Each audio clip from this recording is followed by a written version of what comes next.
Hello, I'm Grace Trafton of The Better Part. Thousands of people gather in Nevada's Black Rock Desert each year for a week-long festival of art, music, dance, self-expression, and self-reliance. Some people may be dressed in elaborate costumes, while others may be dressed in nothing at all. What exactly is Burning Man? Somebody said, if you have to ask, you'll never know. But fortunately for us, a picture is worth 1,000 words, so stay tuned and watch.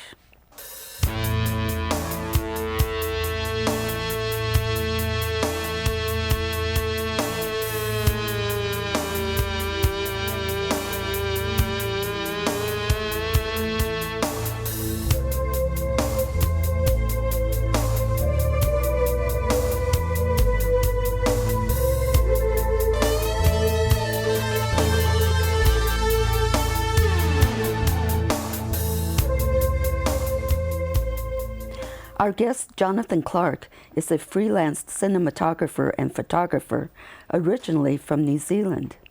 He's now based in the San Francisco Bay Area, and his clients have included organizations such as Lonely Planet, San Francisco Ballet, and CNN. Welcome, Jonathan. Thank you, Grace. So how long have you been going to Burning Man, and what attracted you to this festival? Well, what attracted me to the festival was around about 2000, I picked up a National Geographic magazine and it was on the cover. And I thought, I'm going to this. This is the most out there radical festival on the entire planet, and I'm going to go. And then 7 years later, along the way I befriended a Lonely Planet writer friend, and he's like, hey, let's go off to Burning Man and we'll do a story on it. And I'm like, okay, cool. And that was in 2007. Oh. I was living in Canada, so we got our plane tickets and we jetted on down to the Nevada, to Burning Man for the first time. And so since then I've been going 5 times since 2007. How many people attended Burning Man this year? It's capped out at around 70,000 people. Mainly because of the infrastructure of the road getting in and out. It's a bit of a bottleneck. It's a single lane road. So it's kind of difficult to get there. It's pretty difficult. From San Francisco, it'll take you about 10 hours of driving. Oh my goodness. Yeah. So what's the weather like that time of the year? Completely variable. So this year it was about every day over 100 degrees, 110 degrees. Oh my goodness. And you were parched, you were dry, but there are other years where you are walking around in every single layer of clothing that you've got. Really? Yeah. So it's variable. Completely variable, and it's very dry. And what kind of people participate? All walks of life, all ages. So I've seen from young babies to the elderly, 80, 90 years old there. Really? Yeah, and it's all walks of life, people that just want to experience something different. Is it expensive to participate? Expensive is relative to how much you earn. True. So, I mean, you could get away with going to Burning Man, getting your supplies, getting a basic tent, getting a ticket. You could get away with doing it on about $1,000 US. 1,000? Yeah, watching your budget, and you're inside the desert for a week. How is the festival organized? It started around 30 years ago on Baker Beach by a small group of friends, and they burnt an effigy, hence the Burning Man. And then every year, more and more people came to their sort of party on Baker Beach. And after the 3rd year, the police came down to the beach and says, you're not burning this there. Oh. And I think they took a year off, and they found a new place in the Nevada desert, a place called Black Rock City. And ever since that time in the early 90s, it just exponentially just grew. And I've read that Burning Man is based on 10 principles. Can you tell us about a couple of them? Sure. So the best way to find out about the 10 principles is just jump online and type in Burning Man 10 principles. One of them is, I would say, radical creativity, which means you'll see art on every level there. You'll see amazing sculptures mixed with technological robotics and amazing light shows. You'll see just different art forms coming together that you'd never think happen. One of them would be radical gifting, So at Burning Man, there is no commerce except to buy ice and to buy coffee, but everything is gifting. You do not trade. There's none of the bartering going on. It's just you give to other people. So if you're a great cook, you might walk around with a bunch of food that you can give out. For myself, I gift out wedding photography because I'm shooting like about 5 weddings there a year.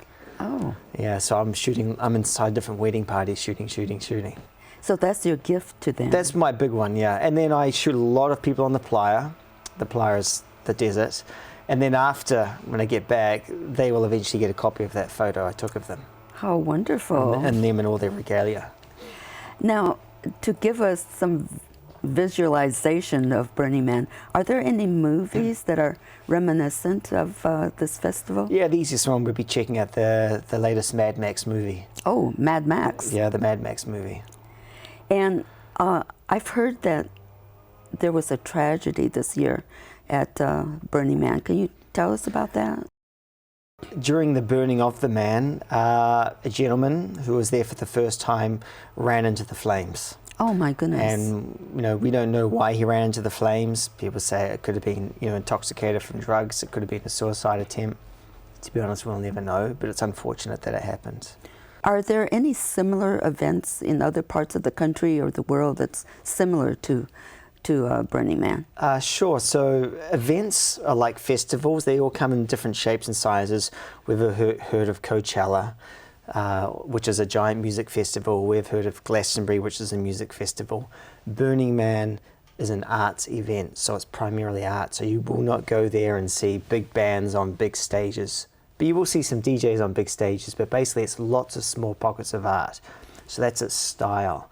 And what it's done in the close to 30 years it's been going is different, they're called satellite, or they're called regional burns or satellite burns. Different countries have taken the 10 principle ethos and they've applied it within their own event. Like in New Zealand, we've got one called Kiwi Burn. There's one in Australia.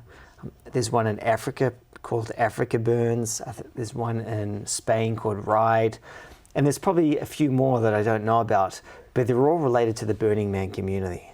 So they were offshoots of the original Burning Man. And because so many people would love to come to Burning Man in the USA, and I think about maybe 25% of the participants every year come from other countries to go to it.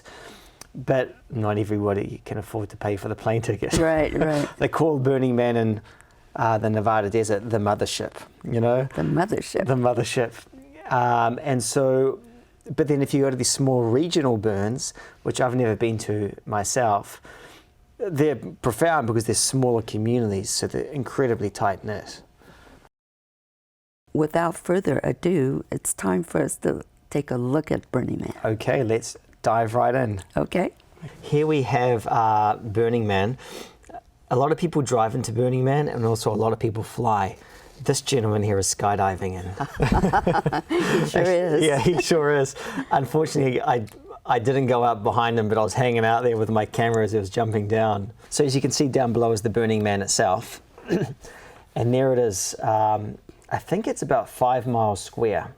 And if I was to walk from one end to the other, it might take me about an hour. Oh, is that right? Maybe 45 minutes, yeah. People go around on bicycles everywhere. And if we look at close up, this is just like looking at a satellite map, but I'm about 9,000 feet up here, I think, or maybe 5,000 feet up.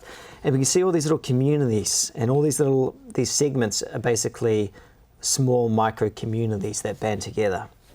And here we have down on the roads, and this is 5 o'clock traffic. Everybody's coming home from work. I see. But what is work at Burning Man? I think it's just playtime. So literally, it's bicycles and art cars. And you've seen the very background is the Burning Man, and we'll go into that very soon.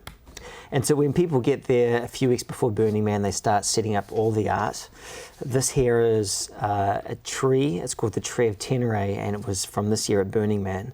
And just a bit of a background on the Tree of Teneré. It was, I think, the most isolated tree on the planet in Africa, and it was knocked down in the 1970s. It was in the 400 miles from anywhere, the Tree of Teneré. Anyway, they rebuilt it here in the desert. people arrive into Burning Man, and usually at the beginning of their community, some of them might have an opening ceremony. And this here is the building of the man. So they come into the desert about a month early, and they set up this giant effigy.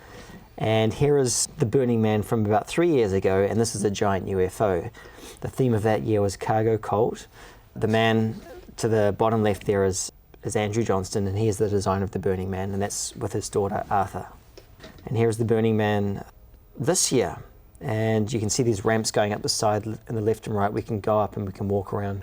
And how do you get around at Burning Man? Well, there's bicycles, and there's art cars, and there's ski-doos, there's sailing ships, there's floating moons, there's floating planets, there's big bugs. There's no Photoshop in here, I swear. Really? None whatsoever. That rainbow is natural? That rainbow is there. It's at a desert, and sometimes a big cloud might come over and it will start raining from the sky, but it's so hot that it will just probably evaporate before it touches the ground. That is amazing. Yeah, that was in 2007. A magic flying carpet. This is how you can just float along the desert. Oh, my goodness. Yeah. So there's a gentleman there in the middle with this little green table and a gold shirt. He's the one driving it with a little joystick. If you see the movie Mad Max, Yes. you know, I speak no further on that matter. Yes. Yeah. Steampunk. So steampunk's obviously been a very big, huge theme in the San Francisco Bay Area, especially around the Maker Faire. This is a Pac-Man. So at nighttime, this is floating around the desert, and you think you're watching a computer game. If you want to get from A to B, Burning Man has its own personal Uber. Very nice. Yeah. This is a famous piece of an art car called El Popo. It has been around for a number of years, and it's an octopus that floats around the desert, shooting flames out of it. It literally, people just laugh when they see it. It's such a happy piece of art. Part of Burning Man, again, radical creativity. We have art and sculpture left, right, and centre. This was from this year. And the art comes from all around the world. And artists apply for grants with the Burning Man organisation. Oh, do they? Yeah, to receive money. Earth, this is another giant sculpture. This was from this year. This is a giant owl. I forget the name, but I think the gentleman who made this was from either Spain or Argentina. He was definitely Spanish speaking. It's giant. It is. You can walk up inside it, and once you're inside it, you can look out the eye. Oh, goodness. And here we are, and this is, again, it's a floating sailing ship. That's quite an image. Yeah, this is called the Monaco, and you hop on and off it, and it floats around the desert. Again, here's the tree of Tenere at sunrise. Oh, that's beautiful. This whole tree is made of fiberglass and LED panels. Beautiful. Yep. And here it is, the tree of Tenere at sunrise. And you're underneath it. And all these lights are just changing different colours, and the whole tree is this rainbow effect. Oh, my goodness. Yeah, it's quite profound. This is on top of an art car, and right here, other than the beautiful lady, I'm looking behind her is a place called Center Camp. And Center Camp is the town square of Burning Man. There's a cafe in there, people get together, communicate, hang out, create art, play music. This is inside Center Camp here. And he has a mask on. He's got a mask on because it's dust. The dust is so fine, it's like flour. Yeah. So personally, I don't really wear a mask there. I just like to keep my face kind of free. But for a lot of people, it's way too much for them. This year, the temperature was, well into the hundreds. It was up to 114. So people need shade. Right. It's so hot they have to stay out, and so you've got these little domes set up, and you'll come in here and there might be a speaker going on, talking about something, or there'd be some music playing, or from my memory here, there was like a children's storybook playing, and people were laughing at it. This is the bar I helped build, if you can see. I'm inside the bar now, and it's called the Shanghai Sailor, I think, and it's a Caribbean bar serving rum, and again, everything's free at Burning Man. Everything's free. You just have to have a cup. Just walk into the different places, the different bars, and someone's there to serve you. It's their way of gifting. She was from an Aztec dancer from Mexico, and they were there doing an opening ceremony. Costume is the norm. If you are there in jeans and t-shirt, it's like walking down the street naked. Oh, really? You would think you feel really out of place. Well, he's a work of art. He is a work of art, and even and the piece of art behind him is a work of art. So I had to put the two together. Yes. I kind of love her Mad Hatter. Yes. Her Mad Hatter get up. It's all ages at Burning Man.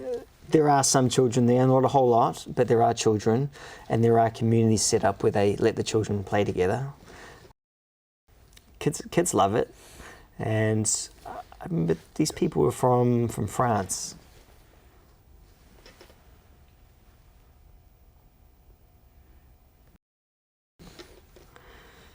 Yeah, a lot of face paint going on. So the Burning Man is a very sort of male-orientated, it's a sculpture, it's a man. So when they burn it, things are very, very kind of tribal. What's been going on at Burning Man, I think for maybe the last couple of decades, is the temple. I'd say temple's the feminine heart of Burning Man. It's a place where people go and mourn. They put up notes and pictures of loved ones that they've lost, things that they're trying to release in life. So when you go in there, it's quite heavy. And here's the temple from this year. And this is where the Aztec dancers were doing a blessing on it. It's just as it's opening. And then we can go inside the temple. And here we have people from a different year doing the blessing of the temple. Now, who builds the temple? Every year, there are certain artists that will put in a proposal to build the temple. Oh, I see. And artists that are in charge of building the temple, and they have a temple build crew, and they come and they help the person achieve their vision. And then the Burning Man organisation gives them the grant to build it. And during the week, as you can see, people are gathering around, and there's a lot of people crying. I mean, it's very, very, very intense. And all these mementos people leave here. And these are all, you can see all these photos are usually, lost loved ones or former relationship. And then you go around, you read everything. This was this person that put this here. There was a story about his mother, and his mother had died last year, I think. And, he put the mother's wedding dress there.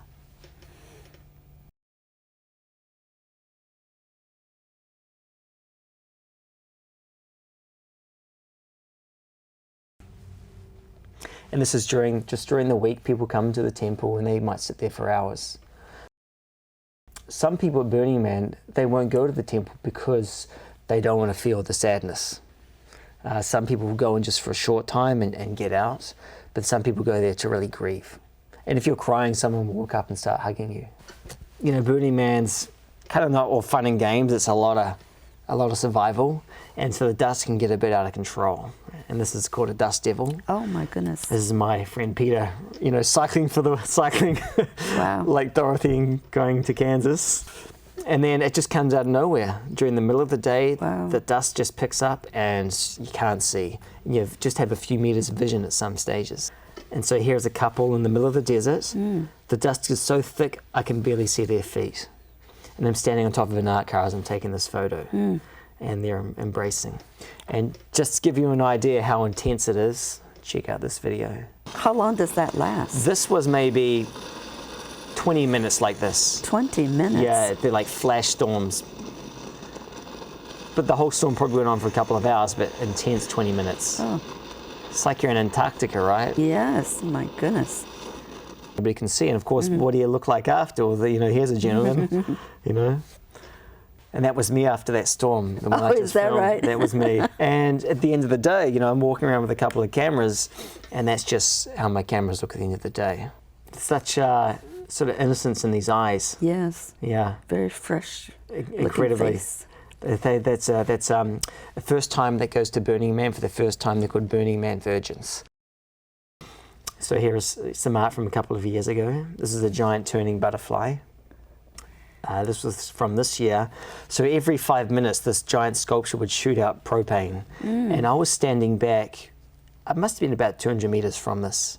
And as that shoots, you can feel the heat coming from it. Really? Yeah, it's powerful. And this is part of the performance going on. Oh. There were dancers, fire spinners, and this whole tree is, as it's going on fire, it's alight.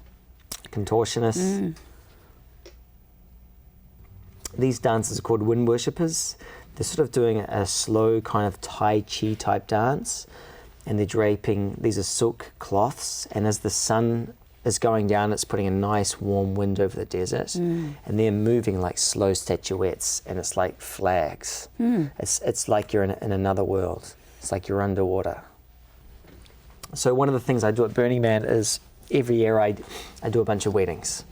Usually shoot maximum of 5 weddings. I get about 15 couples usually asking me to shoot their wedding. It's just too much. These were 2 women from France who came down, who live in New York, and they came to Burning Man for the first time, and they got married there. I photographed their wedding. And this is during a dust storm. Here is another wedding. This is the first wedding I've ever shot. Italian and English. Very happy people. Happy people. The wedding party. And then this is the crowd, 40,000 people might circle this. And this is the burning of the temple. And you'd be surprised how quick it goes up. And by the end of the day, it's ashes. This is the next morning. This is 8 hours later. Ashes. Oh. This is the altar at the background. In the background is the altar from one of the temple burns. Ashes, nothing, gone, everything. And again, this is the last of it. Thank you so much for sharing these amazing images with us. Pleasure is all mine, Grace. Thank you. Cool. I'm going to leave you with a video, one more video. This is 3 minutes long. It's just sort of a music video highlighting the best of Burning Man. And please enjoy the ride.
I hope you can now answer the question, what is Burning Man?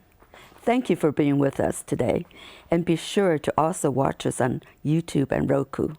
See you next time. Bye-bye.